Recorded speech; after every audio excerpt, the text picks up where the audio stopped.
Ukraine's defense minister Alexei Reznikov said in a statement that the state supports the defense industry to provide potential new recruits. "We are focused on meeting the needs of the 1 million people who will face the enemy," he wrote. He also said that 1,500 Ukrainian soldiers are already training or will begin to master Western weapons and will return as instructors. Alexei Reznikov made very important statements. After February 24th, we were not ready to defend our country for a week, a month, until May 9th. We trusted the armed forces and understood that the conflict would be long, until our complete victory. We also noticed that during high-intensity hostilities, existing stocks of Soviet-made weapons were rapidly depleted. Therefore, work has been done at all levels to change the Western partners' philosophy of support for Ukraine.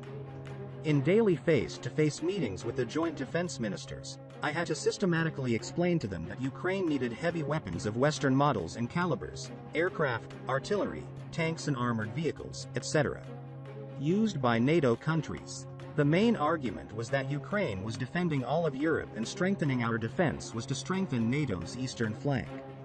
It is therefore in the common interest to ensure the de facto interoperability of the Allied armies with the Ukrainian defense forces. Eventually, there was a tectonic shift. Ukraine completed the integration path in the field of defense, which it has not been able to overcome for 30 years, within a month. We already receive heavy weapons from our partners. In particular, the American 155 mm 777 howitzer is already working in front. 3 months ago, this was considered impossible. I would like to thank Ben Wallace, the great friend of Ukraine and the Minister of Defense of the United Kingdom, who made great efforts to increase the aid to our country. On his initiative, a major donor conference was convened in late March, an important step in establishing a common position among European partners and accelerating de facto security integration with Ukraine. Thanks to our American partners and friends, and personally the leadership of Secretary of Defense Lloyd Austin III, a fundamental transition took place during the historic meeting of defense leaders from more than 40 countries on April 26 at Ramstein's base in Germany.